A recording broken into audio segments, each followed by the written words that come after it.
इसलिए विष्णु पुराण में कहा गया है कि कलयुग सबसे अच्छा युग है।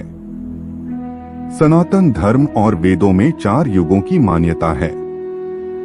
माना जाता है कि सतयुग में स्वयं देवता, किन्नर और गंधर्व पृथ्वी पर निवास करते थे।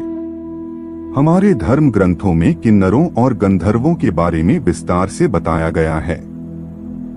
सतयुग के बाद आया त्रेता युग। इस युग में भगवान श्री राम ने जन्म लिया और वह स्वयं श्रीहरि विष्णु का अवतार थे। फिर द्वापर युग की शुरुआत हुई और इस युग में भगवान विष्णु ने श्री कृष्ण के रूप में जन्म लिया। द्वापर युग में श्री कृष्ण ने जिस तरह की लीलाएं रची, उनके बारे में प्रबुद्ध लोगों का कहना है कि भगवान इन लीलाओं के जरिए मानव मात्र को कलयुग में जीवनयापन का पाठ पढ़ा रहे थे।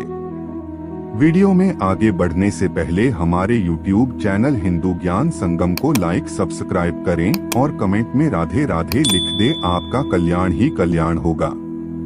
कलयुग का कालखंड सबसे छोटा माना गया है और माना जाता है कि कलयुग में भगवान विष्णु का 10वां अवतार होगा, जिसका नाम होगा कल्कि। वर्तमान समय में कलयुग ही चल रहा है। विष्णु पुराण कलयुग के वर्णन करते हुए कहा गया है कि कलयुग पाप इतना अधिक होता कि सृष्टि का संतुलन बिगड़ जाएगा। कन्याएं 12 साल में ही गर्भवती होने लगेंगी। मनुष्य की आयु औसतन 20 वर्ष हो जाएगी। लोग जीवन भर की कमाई एक घर बनाने में लगा देंगे। इन सब के बावजूद जब पराशर ऋषि से सभी देवताओं ने पूछा कि सभी युगों में कौन सबसे बढ़िया है, तो ऋषि ने वेदव्यास जी के कथनों का जिक्र करते हुए समझाया कि सबसे उत्तम कलियुग है। आइए जाने व्यास जी ने विष्णु पुराण में क्यों कहा है कलियुग को धन्य और सबसे उत्तम। श्री वेदव्यास जी ने वेदों का वाचन किया और भगवान गणपति ने उनके अनुग्रह पर उन वचनों को लिखित रूप में प्रस्तुत किया।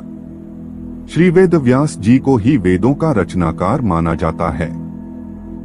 वेदव्यास जी से जुड़ी एक पौराणिक कथा के अनुसार वेदव्यास जी ने सभी युगों में कलयुग को श्रेष्ठ युग कहा है। यह चौंकाने वाली बात जरूर है, क्योंकि कलयुग में तो सबसे अधिक पाप और अत्याचार होगा। वेदों और धार्मिक ग्रंथों में ऐसा कहा गया है। अगर ऐसा हो तो कलयुग सबसे श्रेष्ठ कैसे हुआ? विष्णु पुराण में वर्णित एक घटना के अनुसार मुनिजनों और ऋषियों के साथ चर्चा करते हुए वेदव्यास जी कहते हैं, हे मुनिजन, सभी युगों में कलयुग ही सबसे श्रेष्ठ युग है, क्योंकि 10 वर्ष में जितना व्रत और तप करके कोई मनुष्य सतयुग में पुण्य प्राप्त करता है, त्रेता युग में वही पुण्य 1 साल के तप द्वारा प्राप्त किया जा सकता है। ठीक इसी प्रकार उतना ही पुण्य द्वापर युग में 1 महीने के तप से प्राप्त किया जा सकता है, तो कलयुग में इतना ही बड़ा पुण्य मात्र 1 दिन के तप से प्राप्त किया जा सकता है। इस तरह व्रत और तप के फल की प्राप्ति के लिए कलयुग ही सबसे श्रेष्ठ समय है। आज के लिए बस इतना ही। मिलते हैं न्यू वीडियो पर। जय हिंद, जय भारत।